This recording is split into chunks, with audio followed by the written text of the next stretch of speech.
स्रोत और उसका फल। पुष्कर कहते हैं, परशुराम जी, पूर्व काल में इंद्र ने राज्य लक्ष्मी की स्थिरता के लिए जिस प्रकार भगवती लक्ष्मी की स्तुति की थी, उसी प्रकार राजा भी अपनी विजय के लिए उनका स्तवन करे। इंद्र बोले, जो संपूर्ण लोकों की जननी है, समुद्र से जिनका आविर्भाव हुआ है, जिनके नेत्र खिले हुए कमल के समान शोभायमान हैं, तथा जो भगवान विष्णु के वक्षा स्थल में विराजमान है, उन लक्ष्मी देवी को मैं प्रणाम करता हूँ। जगत को पवित्र करने वाली देवी, तुम सिद्धि हो। तुम ही स्वधा, स्वहा, सुधा, संध्या, रात्रि, प्रभा, भूति, मेघा, श्रद्धा और सरस्वती हो। शोभायमयी देवी, तुम ही यज्ञ विद्या, महाविद्या, गुह्य विद्या तथा मोक्ष रूप फल प्रदान करने वाली आत्मविद्या हो। आन्वीक्षिकी, दर्शन शास्त्र, त्रयी, ऋक्, साम, यजु, वार्ता, जीविका प्रधान कृषि, गोरक्षा और वाणिज्य कर्म तथा दंड नीति भी तुम ही हो। देवी, तुम स्वयं सौम्य स्वरूप वाली सुंदरी हो, अतः तुमसे व्याप्त होने के कारण इस जगत का रूप भी सौम्य मनोहर दिखाई देता है। भगवती, तुम्हारे सिवा दूसरी कौन स्त्री है जो कामोद की गदा धारण करने वाली देवाधिदेव भगवान विष्णु के अखिल यज्ञमय विग्रह को, जिसका योगी लोग चिंतन करते हैं, अपना निवास स्थान बना सके। देवी, तुम्हारे त्याग देने से समस्त त्रिलोकी नष्ट प्राय हो गई थी, किंतु इस समय पुनः तुम्हारा ही सहारा पाकर ये समृद्ध पूर्ण दिखाई देती है। महाभागे, तुम्हारी कृपा दृष्टि से ही मनुष्यों को सदा स्त्री, पुत्र, गृह मित्र और धन धान्य आदि की प्राप्ति होती है। देवी, जिन पुरुषों पर आपकी दया दृष्टि पड़ जाती है, उन्हें शरीर की निरोगता, ऐश्वर्य, शत्रुपक्ष की हानि और सब प्रकार के सुख कुछ भी दुर्लभ नहीं है। मात, तुम संपूर्ण भूतों की जननी और देवाधिदेव विष्णु सबके पिता है। तुमने और भगवान विष्णु ने इस चराचर जगत को व्याप्त कर रखा है। सबको पवित्र करने वाली देवी, तुम मेरी मान प्रतिष्ठा, खजाना, अन्न भंडार, ग्रह, साज सामान, शरीर और स्त्री किसी का भी त्याग न करो। भगवान विष्णु के वक्षा स्थल में वास करने वाली लक्ष्मी, मेरे पुत्र, मित्रवर्ग, पशु तथा आभूषणों को भी न त्यागो। विमल स्वरूपा देवी, जिन मनुष्यों को तुम त्याग देती हो, उन्हें सत्य, समता, शौच और शील आदि सद्गुण भी तत्काल ही छोड़ देते हैं। तुम्हारी कृपा दृष्टि पड़ने पर गुणहीन मनुष्य भी तुरंत ही शील आदि संपूर्ण उत्तम गुणों तथा पीढ़ियों तक बने रहने वाले ऐश्वर्य से युक्त हो जाते हैं।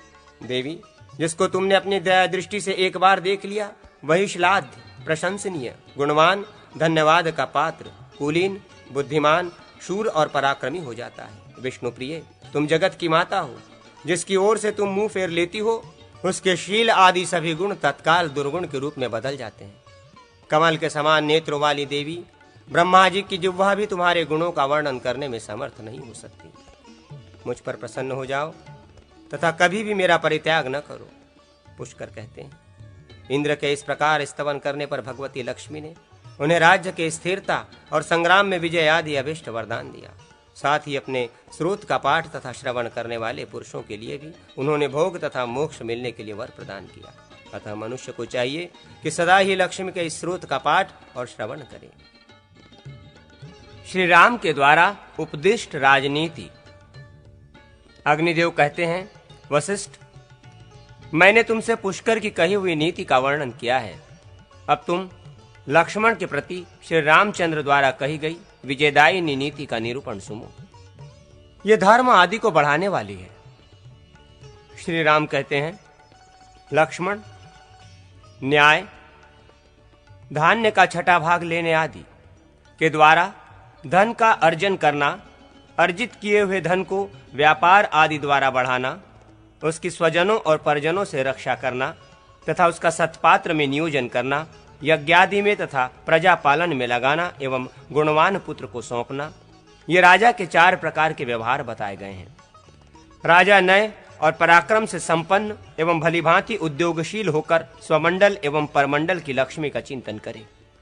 नय का मूल है विनय, और विनय की प्राप्ति है शास्त्र के निश्चय से।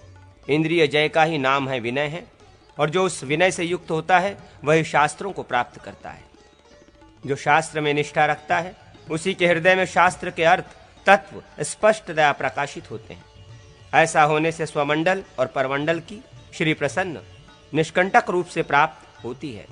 उसके लिए लक्ष्मी अपना द्वार खोल देती है। शास्त्र ज्ञान 8, गुणों से युक्त बुद्धि, धृति, उद्वेग का अभाव, दक्षता, आलस्य का अभाव, प्रगल्भता, सभा में बोलने या कार्य करने में भय अथवा संकोच का न होना, धारणशीलता, जानी सुनी बात को भूलने न देना, उत्साह, शौर्यादि गुण, प्रवचन शक्ति, दृढ़ता, आपत्ति काल में क्लेश सहन करने की क्षमता, प्रभाव, प्रभु शक्ति, शुचिता, विविध उपायों द्वारा परीक्षा लेने से सिद्ध हुई आचार विचार की शुद्धि, मैत्री, दूसरों को अपने प्रति आकृष्ट कर लेने का गुण, त्याग, सत्पात्र को दान देना, सत्य, प्रतिज्ञा पालन, कृतज्ञता, उपकार को न भूलना, कुल, कुलीनता, शील, अच्छा स्वभाव और दम, इंद्रिय निग्रह तथा क्लेश सहन की क्षमता, ये संपत्ति के हेतुभूत गुण हैं। विस्तृत विषय रूपी वन में दौड़ते हुए तथा निरंकुश होने के कारण विप्रमाथी विनाशकारी इंद्रिय रूपी हाथी को ज्ञानमय अंकुश में वश में करें। काम, क्रोध, लोभ, हर्ष, मान और मद ये षड्वर्ग कहे गए हैं। राजा इनका सर्वथा त्याग कर दें। इन सब का त्याग हो जाने पर वो सुखी होता है। राजा को चाहिए कि वो विनय गुण से संपन्न हो, अन्वेक्षकी, आत्मविद्या एवं तर्क विद्या, वेदत्रयी, वार्ता, कृषि, वाणिज्य और पशुपालन तथा दंड नीति, इन 4 विद्याओं का उनके विद्वानों तथा उन विद्याओं के अनुसार अनुष्ठान करने वाले कर्मठ पुरुषों के साथ बैठकर चिंतन करें, जिससे लोक में इनका सम्यक प्रचार और प्रसार हो। अन्वेक्षकी से आत्मज्ञान एवं वस्तु के यथार्थ स्वभाव का बोध होता है। धर्म और अधर्म का ज्ञान वेदत्रयी पर अवलंबित है। अर्थ और अनर्थ वार्ता के सम्यक उपयोग पर निर्भर है तथा न्याय और अन्याय दंड नीति के समुचित प्रयोग और अप्रयोग पर आधारित है। किसी भी प्राणी की हिंसा न करना, कष्ट न पहुंचाना, मधुर वचन बोलना, सत्य भाषण करना, बाहर और भीतर से पवित्र रहना एवं शौचाचार का पालन करना, दीनों के प्रति दया भाव रखना तथा क्षमा, निंदा आदि को सह लेना, ये 4 वर्णों तथा आश्रमों के सामान्य धर्म कहे गए हैं। राजा को चाहिए कि वो प्रजा पर अनुग्रह करे और सदाचार के पालन में संलग्न रहे। मधुर वाणी, दीनों पर दया, देश काल की अपेक्षा से सत्पात्र को दान, दीनों और शरणागतों की रक्षा तथा सत्पुरुषों का संग, ये सत्पुरुषों के आचार हैं। ये आचार प्रजा संग्रह का उपाय है, जो लोक में प्रशंसित होने के कारण श्रेष्ठ हैं तथा भविष्य में भी अभ्युदय रूप फल देने वाला होने के कारण हितकारक है। यह शरीर मानसिक चिंताओं तथा रोगों से घिरा हुआ है। आज या कल इसका विनाश निश्चित है। ऐसी दशा में इसके लिए कौन राजा धर्म के विपरीत आचरण करेगा? राजा को चाहिए कि वो अपने लिए सुख की इच्छा रखकर दीन दुखी लोगों को पीड़ा न दे, क्योंकि सताया जाने वाला दीन दुखी मनुष्य दुख जनित क्रोध के द्वारा अत्याचारी राजा का विनाश कर डालता है। अपने पूजनीय पुरुष को जिस तरह सादर हाथ जोड़ा जाता है, कल्याणकामी राजा दुष्ट जन को उससे भी अधिक आदर देते हुए हाथ जोड़े। तात्पर्य यह है कि दुष्ट को सामनीति से ही वश में किया जा सकता है।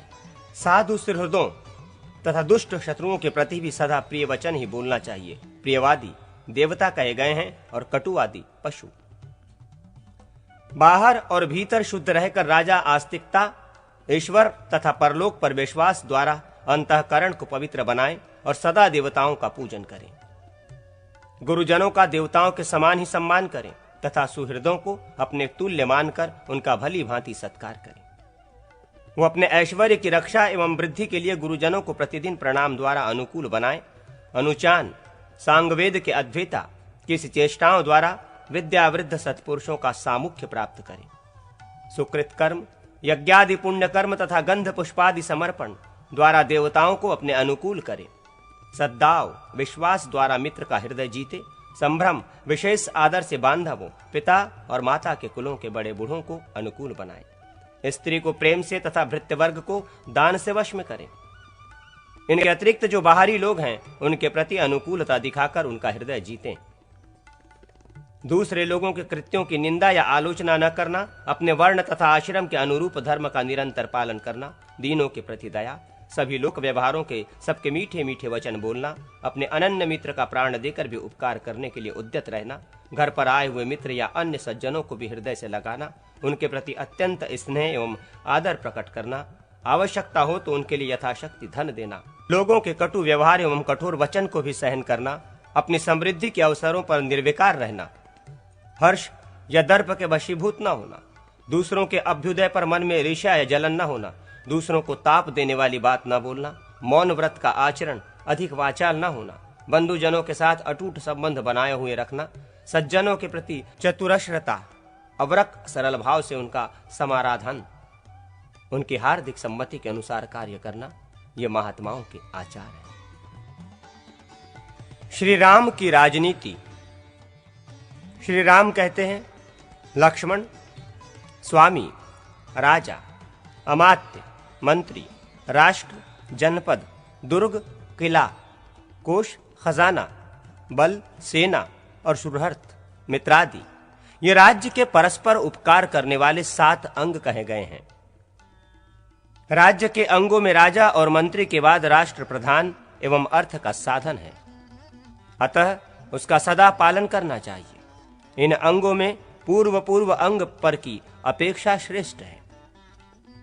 कुलीनता, सत्व, व्यसन और अभ्युदय में भी निर्विकार रहना, युवावस्था, शील, अच्छा स्वभाव, दाक्षिण्य, सबके अनुकूल रहना या उदारता, शीघ्रकारिता, दीर्घसूत्रता का अभाव, अभिसंवादिता, वाक्छल का आश्रय लेकर परस्पर विरोधी बातें न करना, सत्य, मिथ्या भाषण न करना, वृद्ध सेवा, विद्या वृद्धों की सेवा में रहना और उनकी बातों को मानना, कृतज्ञता, किसी के उपकार को न भुलाकर प्रत्युपकार के लिए उद्यत रहना, दैव संपन्नता, प्रबल पुरुषार्थ से दैव को भी अनुकूल बना लेना, बुद्धि, सुश्रुषा आदि 8 गुणों से युक्त प्रज्ञा, अशूद्र परिवारता, दुष्ट परिजनों से युक्त न होना, शक्य सामंतता, आसपास के मांडलिक राजाओं को वश में किए रहना, दृढ़ भक्तिता, सुदृढ़ अनुराग, दीर्घदर्शिता, दीर्घकाल में घटित होने वाली बातों का अनुमान कर लेना,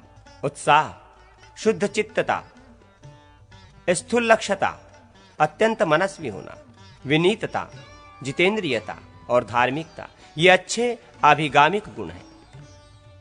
जो सुप्रसिद्ध कुल में उत्पन्न, क्रूरतार रहित, गुणवान पुरुषों का संग्रह करने वाले तथा पवित्र, शुद्ध हों, ऐसे लोगों को आत्मकल्याण की इच्छा रखने वाला राजा अपना परिवार बनाए। वाग्मी, उत्तम वक्ता, ललित, मधुर एवं अल्पाक्षरों द्वारा ही बहुत से अर्थों का प्रतिपादन करने वाला। प्रगल्भ, सभा में सबको निहग्रित करके निर्भय बोलने वाला। स्मृतिमान, स्वभावतः किसी बात को न भूलने वाला। उदग्र, ऊंचे कद वाला। बलवान, शारीरिक बल से संपन्न एवं युद्ध आदि में समर्थ। वशी, जितेंद्रिय। दंडनेता, चतुरंगणी सेना का समुचित रीति से संचालन करने में समर्थ, निपुण, व्यवहार कुशल। कृतविद्य, शास्त्रीय विद्या से संपन्न। स्वग्रह, प्रमाद से अनुचित कर्म में प्रवृत्त होने पर वहां से सुखपूर्वक निवृत्त किए जाने योग्य। पराभियोग प्रसह, शत्रुओं द्वारा छेड़े गए युद्धादि के कष्ट को दृढ़ता पूर्वक सहन करने में समर्थ, सहसा आत्मसमर्पण न करने वाला।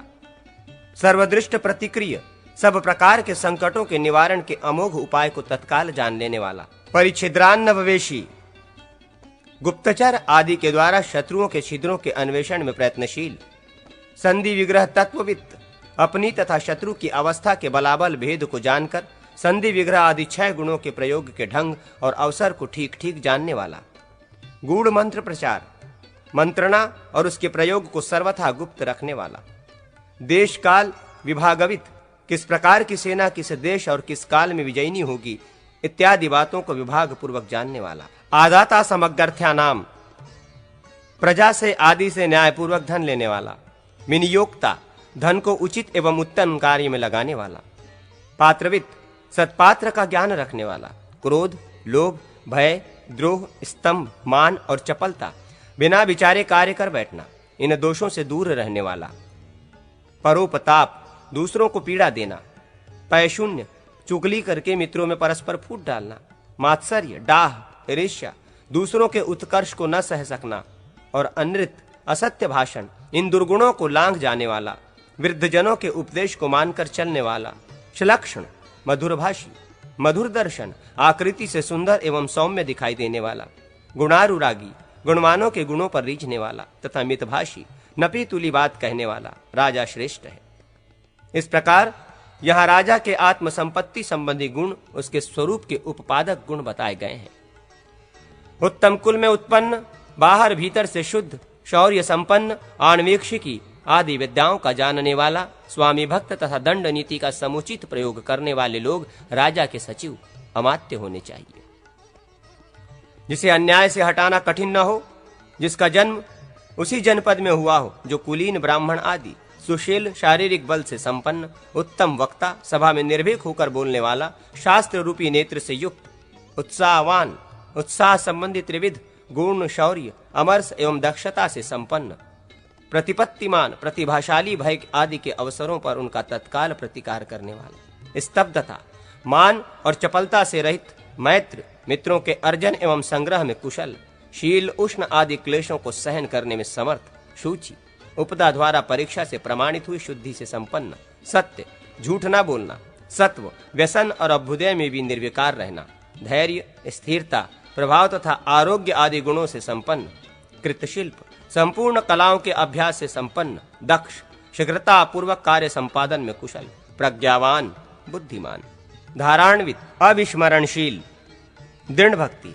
स्वामी के प्रति अविचल अनुराग रखने वाला तथा किसी से वैर न रखने वाला और दूसरों द्वारा किए गए विरोध को शांत कर देने वाला पुरुष राजा का बुद्धि सचिव एवं कर्म सचिव होना चाहिए। स्मृति, अनेक वर्षों की बीती बातों को भी न भूलना, अर्थ तत्परता, दुर्गादि रक्षा एवं संधि आदि में सदैव तत्पर रहना, वितर्क, विचार, ज्ञान निश्चय, ये ऐसा ही है अन्यथा नहीं है, इस प्रकार का निश्चय, दृढ़ता एवं मंत्री गुप्ति, कार्य सिद्धि होने तक मंत्रणा को अत्यंत गुप्त रखना, ये मंत्री संपत्ति के गुण कहे गए हैं।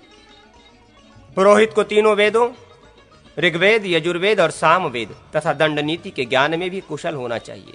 वो सदा अर्थात वेदोक्त विधि से राजा के लिए शांति कर्म एवं पुष्टि कर्म का संपादन करे। बुद्धिमान राजा तदत्त विद्या के विद्वानों द्वारा उन अमात्यों के शास्त्र ज्ञान तथा शिल्प कर्म, इन दो गुणों की परीक्षा करें। ये परोक्ष या आगम प्रमाण द्वारा परीक्षण है। कुलीनता, जन्म स्थान तथा अवग्रह, उसे नियंत्रित रखने वाले बंधुजन, इन तीन बातों की जानकारी उसके आत्मीय जनों के द्वारा प्राप्त करें। यहाँ भी आगम तथा परोक्ष प्रमाण का ही आश्रय लिया गया है। परिकर्म, दुर्गादि निर्माण में दक्षता, आलस्य न करना, विज्ञान, बुद्धि से अपूर्व बात को जानकर बताना, और धारीय स्मृता, कौन कार्य हुआ और कौन सा कर्म शेष रह गया इत्यादि बातों का सदा स्मरण रखना। इन तीन गुणों की भी परीक्षा करें। प्रगल्भता, सभा आदि में निर्भीकता, प्रतिभा, प्रत्युत्पन्नमतिता, वाग्मिता, प्रवचन कौशल तथा सत्यवादिता, इन चार गुणों को बातचीत के प्रसंगों में स्वयं अपने अनुभवों से जाने। उत्साह, शौर्यादि प्रभाव, क्लेश सहन करने की क्षमता, धैर्य, स्वामी विषयक अनुराग और स्थिरता, इन गुणों की परीक्षा आपत्ति काल में करें। राजा के प्रति दृढ़ भक्ति, मैत्री तथा आचार विचार की शुद्धि, इन गुणों को व्यवहार से जाने। आसपास एवं पड़ोस के लोगों से बल, सत्व, संपत्ति और विपत्ति में भी निर्विकार रहने का स्वभाव, आरोग्य, शील, स्तब्धता, मान और दर्प का अभाव तथा अचापल्य, चपलता का अभाव एवं गंभीरता, इन गुणों को जाने। वैर न करने का स्वभाव, भद्रता, भलमनसाहत तथा शूद्रता, नीचता को प्रत्यक्ष देख कर जाने। जिनके गुण और बर्ताव प्रत्यक्ष नहीं है, उनके कार्यों से सर्वत्र उनके गुणों का अनुमान रखना चाहिए। जहां खेती की उपज अधिक हो, विभिन्न वस्तुओं की खाने हो, जहां विक्रय के योग्य तथा खनिज पदार्थ प्रचुर मात्रा में उपलब्ध होते हों, जो गौओं के लिए हितकारिणी घास आदि से युक्त, जहां पानी की बहुतायत हो, जो पवित्र जनपदों से घिरी हुई हो, जो सुरम्य हो, जहां के जंगलों में हाथी रहते हों, जहां जलमार्ग, पुल आदि तथा स्थल मार्ग, सड़कें हों, जहां की सिंचाई वर्षा पर निर्भर हो, अर्थात जहां सिंचाई के लिए प्रचुर मात्रा में जल उपलब्ध हो, ऐसी भूमि ऐश्वर्य वृद्धि के लिए प्रशस्त मानी गई है। जो भूमि कंकरीली और पथरीली हो, जहां जंगल ही जंगल हो, जो सदा चोरों और लुटेरों के भय से आक्रांत हो, जो रुक्ष उसर हो, जहां के जंगलों में कांटेदार वृक्ष हो तथा जो हिंसक जंतुओं से भरी हो, वो भूमि नहीं के बराबर है। जहां सुखपूर्वक आजीविका चल सके, जो पूर्वोक्त उत्तम भूमि के गुणों से संपन्न हो, जहां जल की अधिकता हो, जिसे किसी पर्वत का सहारा प्राप्त हो, जहां शूद्रों, कारीगरों और वैश्यों की बस्ती अधिक हो, जहां के किसान विशेष उद्योगशील एवं बड़े बड़े कार्यों का आयोजन करने वाले हों, जो राजा के प्रति अनुरक्त, उनके शत्रुओं से द्वेष रखने वाला और पीड़ा तथा कर का भार सहन करने में समर्थ हो, अष्टपुष्ट एवं सुविस्तृत हो, जहां अनेक देशों के लोग आकर रहते हों, जो धार्मिक, पशु संपत्ति से भरा पूरा तथा धनी हो, और जहां के नायक, गांव के मुखिया मूर्ख और व्यसनग्रस्त हो, ऐसा जनपद राजा के लिए प्रशस्त कहा गया है। मुखिया मूर्ख और व्यसनी हो तो वो राजा के विरुद्ध आंदोलन नहीं कर सकता। जिसकी सीमा बहुत बड़ी हो, विस्तृत हो, जिसके चारों ओर विशाल खाइयां बनी हो, जिसके प्राकार पर कोटे और गोपुर फाटक बहुत ऊंचे हो, जो पर्वत, नदी, मरुभूमि अथवा जंगल का आश्रय लेकर बना हो, ऐसे पुर दुर्ग में राजा को निवास करना चाहिए। जहां जल, धान्य और धन प्रचुर मात्रा में विद्यमान हो, वो दुर्ग दीर्घकाल तक शत्रु के आक्रमण का सामना करने में समर्थ होता है। जलमय, पर्वतमय, वृक्षमय, एरीण, उजाड़ या वीरान स्थान पर बना हुआ तथा धानवन, मरुभूमि या बालूकामय प्रदेश में स्थित ये 5 प्रकार के दुर्ग हैं। दुर्ग का विचार करने वाले उत्तम बुद्धिमान पुरुषों ने इन सभी दुर्गों को प्रशस्त बतलाया है। जिसमें आय अधिक हो और खर्च कम, अर्थात जिसमें जमा अधिक होता हो और जिसमें से धन को कम निकाला जाता हो, जिसकी ख्याति खूब हो तथा जिसमें धन संबंधी देवता लक्ष्मी, कुबेर आदि का सदा पूजन किया जाता हो, जो मनोवांछित द्रव्यों से भरा पूरा हो, मनोरम हो और विश्वस्त जनों की देखरेख में हो, जिसका अर्जन धर्म एवं न्याय पूर्वक किया गया हो तथा जो महान व्यय को भी सहन कर लेने में समर्थ हो, ऐसा कोष श्रेष्ठ माना गया है। कोष का उपयोग धर्मादि की वृद्धि तथा मूल्यों के भरण पोषण आदि के लिए होना चाहिए। जो बाप दादों के समय से ही सैनिक सेवा करते आ रहे हों, वश में रहते, अनुशासन मानते हों, संगठित हों, जिनका वेतन चुका दिया जाता हो, बाकी न रहता हो, जिनके पुरुषार्थ की प्रसिद्धि हो, जो राजा के अपने ही जनपद में जन्मे हों, युद्ध कुशल हों और कुशल सैनिकों के साथ रहते हों, नाना प्रकार के अस्त्र शस्त्रों से संपन्न हो, जिन्हें नाना प्रकार के युद्धों में विशेष कुशलता प्राप्त हो तथा जिनके दल में बहुत से योद्धा भरे हों, जिन सैनिकों द्वारा अपनी सेना के घोड़े और हाथियों की आरती उतारी जाती हो, जो परदेश निवास, युद्ध संबंधी आयास तथा नाना प्रकार के क्लेश सहन करने के अभ्यासी हों तथा जिन्होंने युद्ध में बहुत श्रम किया हो, जिनके मन में दुविधा न हो तथा जिनमें अधिकांश क्षत्रिय जाति के लोग हों, ऐसी सेना या सैनिक दंडवीति वेत्ताओं के मत में श्रेष्ठ है। जो त्याग, अलोभ एवं दूसरों के लिए सब कुछ उत्सर्ग करने का स्वभाव, विज्ञान, संपूर्ण शास्त्रों में प्रवीणता तथा सत्व, विकार शून्यता, इन गुणों से संपन्न, महापक्ष, महान आश्रय एवं बहुसंख्यक बंधु आदि वर्ग से संपन्न, प्रियवंद, मधुर एवं हितकर वचन बोलने वाला, आयातिशम, सुस्थिर स्वभाव होने के कारण भविष्य काल में भी साथ देने वाला, अद्वैध, दुविधा में न रहने वाला तथा उत्तम कुल में उत्पन्न हो, ऐसे पुरुष को अपना मित्र बनाए। मित्र के आने पर दूर से ही अगवानी में जाना, स्पष्ट एवं प्रिय वचन बोलना तथा सत्कार पूर्वक मनोवांछित वस्तु देना, ये मित्र संग्रह के 3 प्रकार हैं। धर्म, काम और अर्थ की प्राप्ति, ये मित्र से मिलने वाले 3 प्रकार के फल हैं। 4 प्रकार के मित्र जानने चाहिए। औरस, माता पिता के संबंध से युक्त, मित्रता के संबंध से बंधा हुआ, कुल क्रमागत तथा संकट से बचाया हुआ, सत्यता, झूठ न बोलना, अनुराग और दुख सुख में समान रूप से भाग लेना, ये मित्र के गुण हैं। अब मैं अनुजीवी राजसेवक जनों के बर्ताव का वर्णन करूंगा। सेवा कुचित गुणों से संपन्न पुरुष राजा का सेवन करे। दक्षता, कौशल तथा शीघ्रकारिता, भद्रता, बलवंसाहत या लोकप्रियता, दृढ़ता, सुस्थिर स्नेह एवं कर्मों में दृढ़ता पूर्वक लगे रहना, क्षमा, निंदा आदि को सहन करना, क्लेश सहिष्णुता, भूख प्यास आदि के क्लेश को सहन करने की क्षमता, संतोष, शील और उत्साह, ये गुण अनुजीवी को अलंकृत करते हैं। सेवक यथा समय न्याय पूर्वक राजा की सेवा करे। दूसरे के स्थान पर जाना, क्रूरता, उद्दंडता या असभ्यता और ईर्ष्या, इन दोषों को वो त्याग दे। जो पद या अधिकार में अपने से बड़ा हो, उसका विरोध करके या उसकी बात काटकर राजसभा में न बोले। राजा के गुप्त कर्मों तथा मंत्रणा को कहीं प्रकाशित न करे।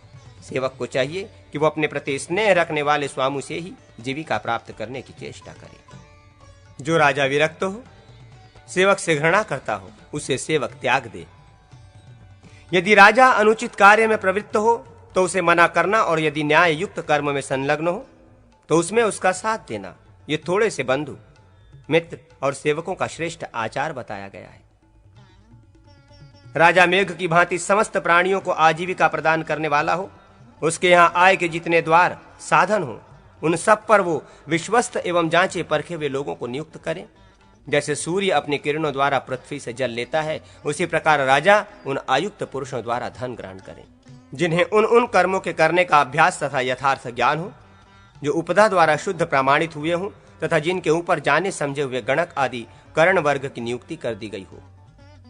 तथा जो उद्योग से संपन्न हो ऐसे ही लोगों को संपूर्ण कर्मों में अध्यक्ष बनाए। खेती, व्यापारियों में उपयोग में आने वाले स्थल और जल के मार्ग, पर्वत आदि दुर्ग, सेतुबंध, नहर एवं बांध आदि, कुंजर बंधन, हाथी आदि के पकड़ने के स्थान, सोने चांदी आदि की खाने, वन में उत्पन्न सार दारू आदि, साखू शीशम आदि की निकासी के स्थान तथा शून्य स्थानों को बसाना। आय के इन 8 द्वारों को अष्टवर्ग कहते हैं। अच्छे आचार व्यवहार वाला राजा इन अष्टवर्ग की निरंतर रक्षा करे। आयुक्तक, रक्षाधिकारी, राज कर्मचारी, चोर, शत्रु, राजा के प्रिय संबंधी तथा राजा के लोग, इन 5 से प्रजाजनों को 5 प्रकार का भय प्राप्त होता है। इस भय का निवारण करके राजा उचित समय पर प्रजा से कर ग्रहण करे। राज्य के 2 भेद हैं, बाह्य और आभ्यंतर। राजा का अपना शरीर ही आभ्यंतर राज्य है तथा राष्ट्र या जनपद को बाह्य राज्य कहा गया है। राजा इन दोनों की रक्षा करे। जो पापी राजा के प्रिय होने पर भी राज्य को हानि पहुंचा रहे हों, वे दंडनीय हैं। राजा उन सब को दंड दे तथा विष आदि से अपनी रक्षा करे। स्त्रियों पर, पुत्रों पर तथा शत्रुओं पर कहीं